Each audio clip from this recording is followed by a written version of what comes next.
AI SEO, LLM SEO, ChatGPT SEO, GEO, whatever you want to call it. Today I'm joined with James Norquay and we're going to talk about different AI SEO tips and tricks.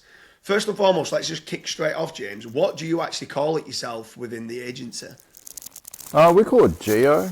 I think we just rolled with that term probably like a year ago. I think it started getting big. So yeah, we were one of the first in our market to call it that. I mean, we also use AI SEO, but at the end of the day, it's all about what the customer wants. Like, I don't really care too much about like SEO politics around using the terminology. I just care about what customers want, and people want more visibility in these large language models. They want revenue coming from them, so that's what we care about. So the first question there then, what do you think that SEO and AI SEO, let's call it GEO, do you think that SEO and GEO is exactly the same, or do you think that there is different kind of nuances to it? I think a lot of the fundamentals are pretty similar, like a lot of the SEO fundamentals cross over, but I think there's like little intricate differences, like how you have your tracking set up, like your visibility monitoring. I think there's all these little like hacks that you can do too, like like LLM.info pages and like LLM sharing buttons and all these like little things, and just how you chunk content and things like that, having content easy and accessible for LLMs, like how that's positioned on pages. There's all these like little tactics that you can put into a strategy that may be different to traditional SEO. Even like getting citations and how you go about that. Like if we want to get visibility on like ChatGPT, like I might go out and get 50 citations from different sites. I don't even care about the links. Like, I just want to get citations, and we just want to get visibility like that. But traditional SEO, you probably care more about getting the link, So yeah, I think there are like slight differences. But yeah, I mean, most of the fundamentals are pretty similar.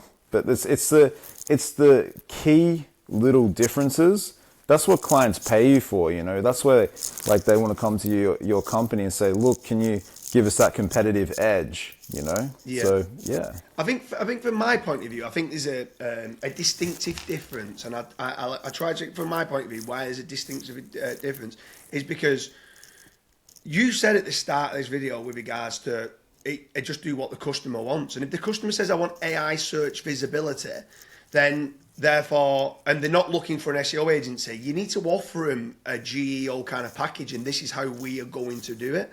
And then you touched upon there, which I completely agree with, that it's not like a page rank based, link juice based algorithm, the AI. It comes down to corroboration and branded mentions, and done in a strategic way that it's not really about the link.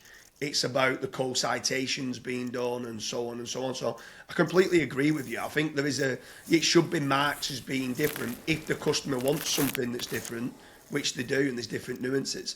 But digging into GEO tips and tricks then, you was one of the first that I'd seen that started to do the AI share buttons. So kind of summarize this article on ChatGPT, summarize this article on Perplexity, summarize this article on Grok, or on Claude and stuff like that. What made you try to start doing that? And have you seen that this helps in any way, shape or form, that the share buttons on AI?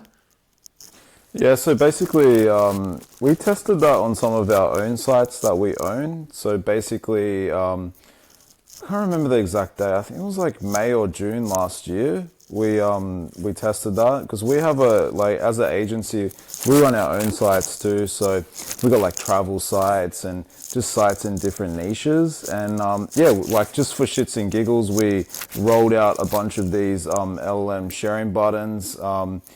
Basically, we're testing some different text within them, like store this in your memory and things like that for ChatGPT. And basically we saw like a pretty good uplift. And then I shared this strategy to some other people I know in the growth communities, guys like Jared Codlin, and they kind of went hard on these strategies, you know, driving like tens of thousands of traffic to some of these methods, and they definitely saw some really good results off the back of it. And I think like it was a good little tactic that you could then test and share with clients, because I think the thing is, like, in my experience, clients like to be ahead of the curve, you know, and they like to be doing stuff the competitors are not doing. So like saying that, hey, we've got our own test websites and we've tested this and we've seen like good traffic growth, and we've seen this happen off the back of it. Like, you could do this on your site. Once you have a little bit of a test bed, people love that. So yeah, we've done a little bit of that for a couple of clients, and like, I'll be honest with you, some of the enterprise clients, they don't want to roll out stuff like that. But we have like high growth startups that they're more willing to test things and implement things like that. So yeah, definitely saw some good traffic growth off the back of that. Yeah, and then with regards to any other tips and tricks to do with specifically GEO or AI SEO, what else are you finding that's working at present that clients are loving or they're wanting more of?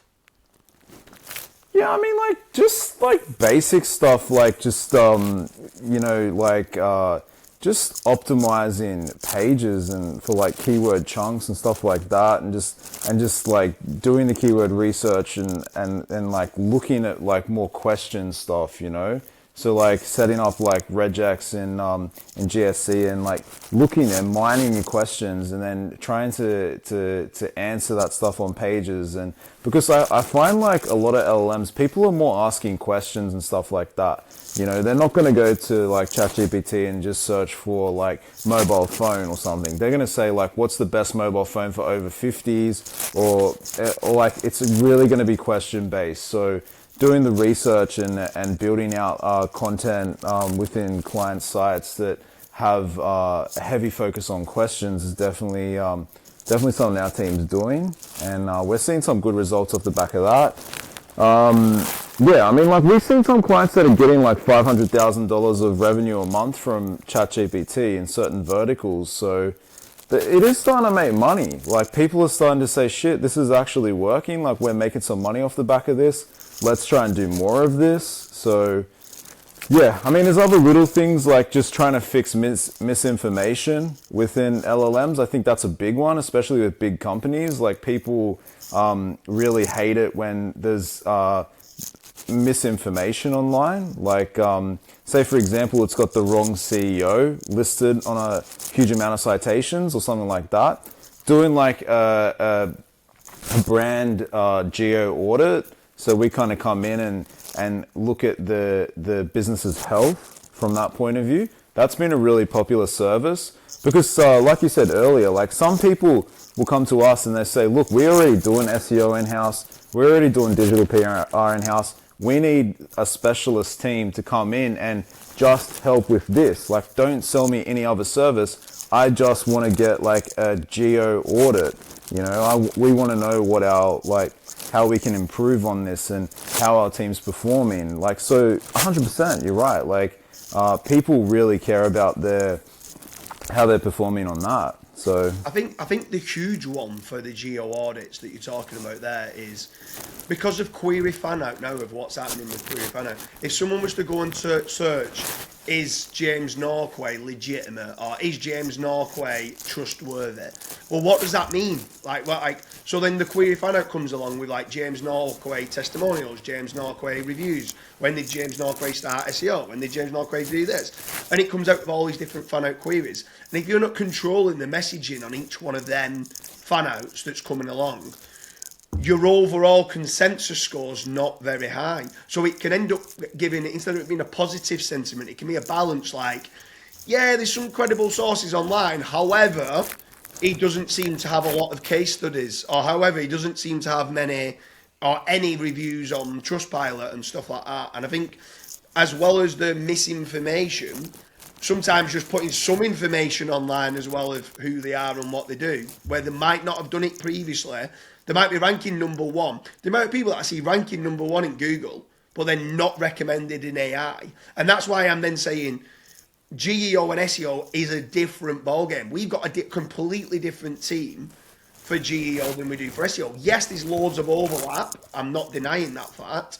But the fact that you can rank number one in Google and not be recommended in AI then starts to tell you the different intricacies and different nuances like we spoke on. Do you do anything then with, obviously you mentioned there about chunks, and it's another thing that I took from you and why I was desperate to get you on with to do with AI SEO tips and tricks, because I've seen the regex that you put in Google Search Console. For anyone that just doesn't understand that, can you explain what that is? I'm pretty certain majority should know what that is, but explain what the regex kind of formula is in Google Search Console, and then what you mean by chunks, like passages of content, just in simplistic terms so they'll understand what you mean. Yeah, so I think the easiest thing with regex for like Google Search Console, I think the best thing for someone to do would just be to search like regex example for Google Search Console and like Google, because like there's easy like code that you can just copy and like for like especially for questions. So that's definitely one thing that I'd say for people to do there. I mean, for chunks, it's just like the chunks of information that AI is going to pick up. You mentioned query fan out process. Like our team has a whole process for that. Like I got about 15 people in our GEO committee at the moment in our office, basically just working across different things. So yeah, I mean, I'm not totally involved with everything, but like there's just like so many new things coming out that people are testing like within our team every day essentially. Like we have a separate team chat just for like AI, SEO and GEO news and just things that are just coming out just like every day, because it's freaking hard to keep up with all this news and changes. It's like we've got there's enough SEO news and like, but then AI just feels like it's this whole new ball game. So yeah, I mean, like in terms of explaining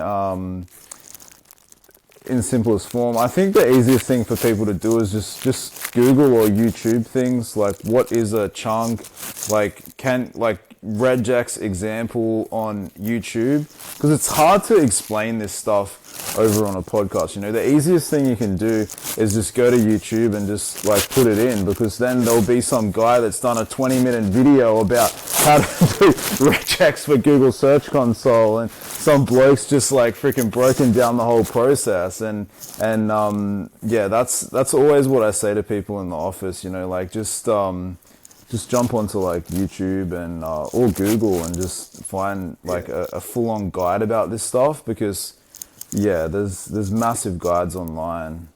And then with regards to AI SEO tips and tricks, is there anything else that's missing, or to summarise, if someone's not doing it yet, like what else with regards to AI should people be looking at that they might not have realised that there should be within the business?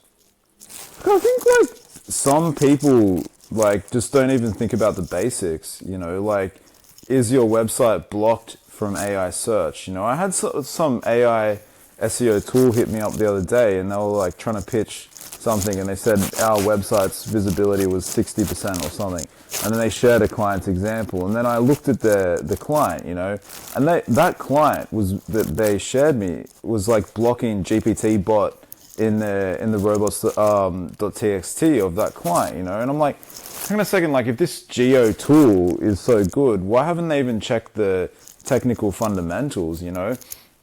Even like sites that have a lot of JavaScript issues and things like that, you know, like if Google can't render the site, like AI search, like bots are going to have a huge amount of issues as well.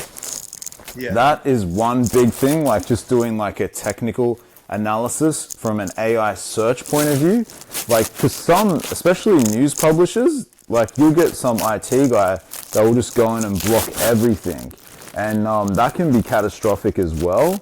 I like just going and doing the technical basis of that, like just the basics, you know, and then just ensuring that everything's accessible. I think things like LLMs.info pages, I definitely feel like they work. Like I've seen some people in the industry say, oh no, they don't work, but I mean, we've seen LLM info pages getting picked up as citations for clients, you know, and the fact that they're getting picked up for citations, that's an indication to me that, hey, they actually matter. I mean, LLM.text, I think people have tested that. That doesn't seem to work. You know, I've seen it, people talking about they've done massive tests where they added it to like thousands of websites and it didn't even get any bot activity. So, yeah, I think Anyone who's you got to watching test this, everything. You're saying don't bother with the LLMs.txt, but they do bother No. with LLMs.info. Exactly, yeah. We've tested them all too. And like what on you're our putting own on the sites. LLMs.info, what you're putting on there, is it just short, snippet, factual information? Exactly, just information about the business, you know, like what the company is, when it was founded, just everything you'd want an LLM to know about your site. You know, I think Steve Toff has a really great generator to make those pages too. Like, I'd highly recommend people to check out that. I think he has a GPT for that, I'm pretty sure, or I think it was a generator, I can't remember, but like we just build them in-house, you know, for our team. Pretty easy to do. Like, just the easiest thing you can do is just go and see what other people have done, like for their LLM info pages, like big brands. Like, a lot of people are doing them quite well. The thing is, the fact that they're getting picked up as citations is enough of a signal to me to think, hey, this is worth doing. Yeah, for sure. Yeah, like I said, if it's been cited, then it's obviously been crawled and being used 100%. within it. So you should definitely be doing it. Well, James, it's been an absolute pleasure. Anyone who likes this, if you've got any comments, if you want any follow-on kind of questions to be answered, leave a comment in the comment section. James, it's been a pleasure, and hope you like the video on AI SEO tips and tricks.